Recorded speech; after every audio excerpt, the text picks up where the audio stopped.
Hey guys, and welcome to a brand new video here on FPL Now. Today we're going to be going over some knee-jerk reactions for Game Week 33. So if you're excited for the video, as always, make sure to drop a like down below. Let's try and hit 50 likes. Leave a comment, how did you do in Game Week 32? Subscribe if you're brand new. With all of that out of the way, let's get into the video, and I really hope that you enjoy. So starting things off, as always, with these knee-jerk reaction videos, just going to quickly go over how I did in the previous game week.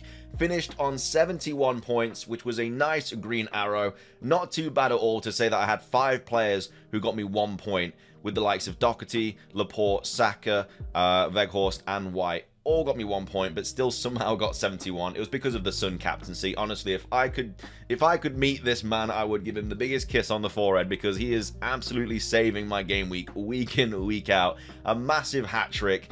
Yeah, can't really ask for more from your captain, to be fair. But yeah, apart from that, I mean, the game week was pretty terrible in terms of all my other players. Like, Saar got me 3, really annoying. Obviously, it was a penalty. If he saved that, it would have been great. Trent got me 4. I actually made the right call, like, because obviously I've got Robertson on the bench. I decided to go White over Robertson. I know a lot of people played Robertson, Trent, and like Cancelo and something, but yeah, Robertson only got 0 points. So even though it technically was the right choice, because Ben White got 1 point and Robertson got 0, it was a 1 point difference, but we take it.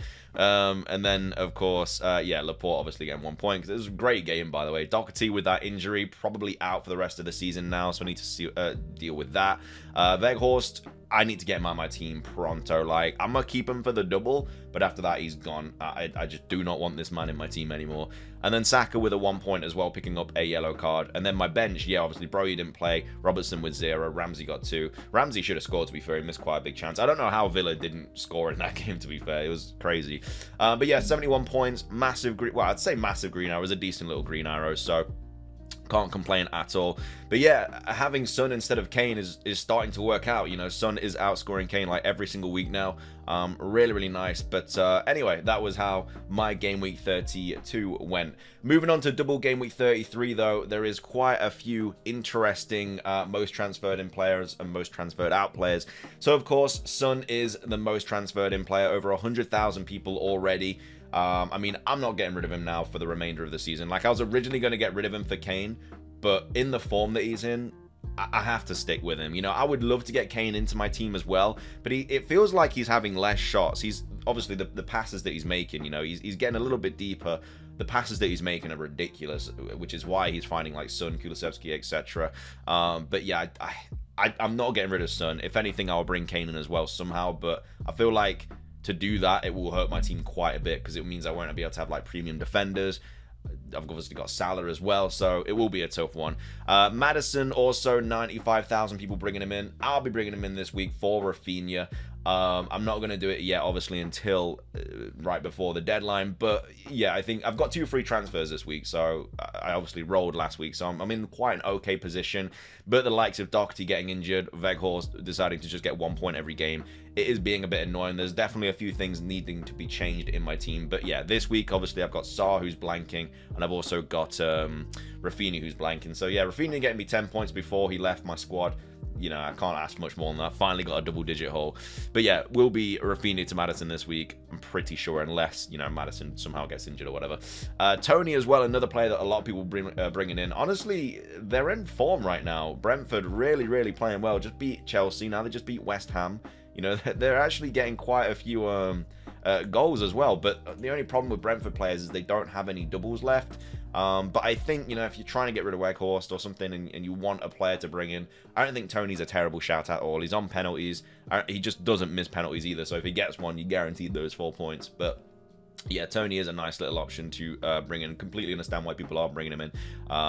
But then we have Kulusevski as well. Again, just a really cheap option. Tottenham do have a double in 36, I do believe.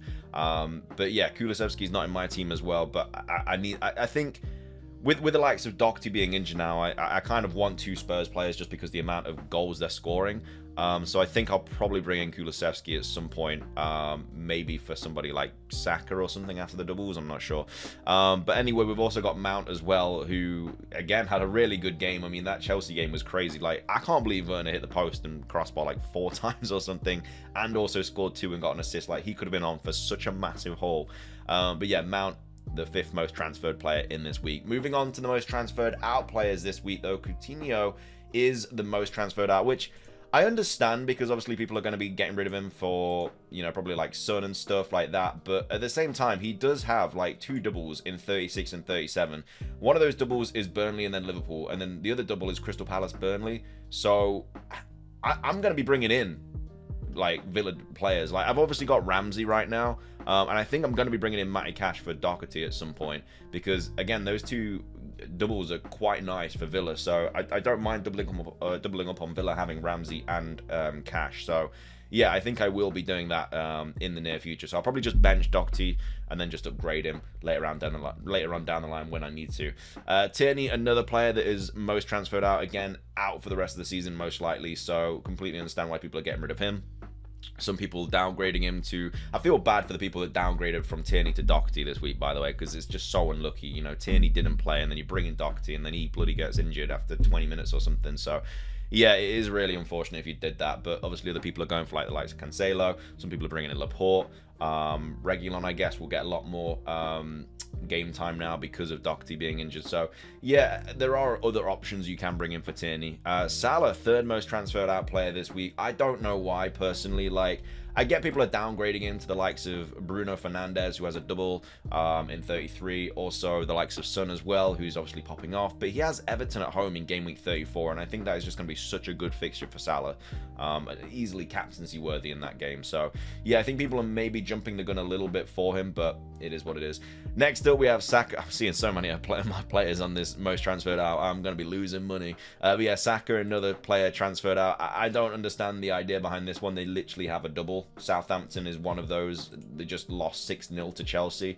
I don't think getting rid of any Arsenal players this week is the call. Maybe game week 34, but then they do double in 36 again. So I don't know, but I don't think getting rid of Saka right now is very knee-jerky getting rid of Arsenal players right now. You know, just keep him for the double. It's why I'm not getting rid of Weghorst either, because like I don't want him in my team, but he literally has a double, and whether he starts or not, he probably won't, to be fair. But Saka is someone that is going to start, so I don't really understand the point of getting rid of him right now, or anyone else like I don't know, Ben White or Lacazette or anything like that. And then last but not least, we have Doherty, again probably out for the rest of the season. So yeah, really unfortunate because he was having such a good season. But they are the most transferred out players this week and the most transferred in players this week. So yeah, I will be making my probably a free hit draft tomorrow because it is double game week 33. And then, you know, team selection on Wednesday or whatever. We'll see what happens. But anyway, thank you guys so much for watching. If you did enjoy, make sure to drop a like down below. Leave a comment. How did your game week 32 go? Let me know. Subscribe if you're brand new. That's everything from me, though. Have a fantastic rest of your day. And until next time, peace.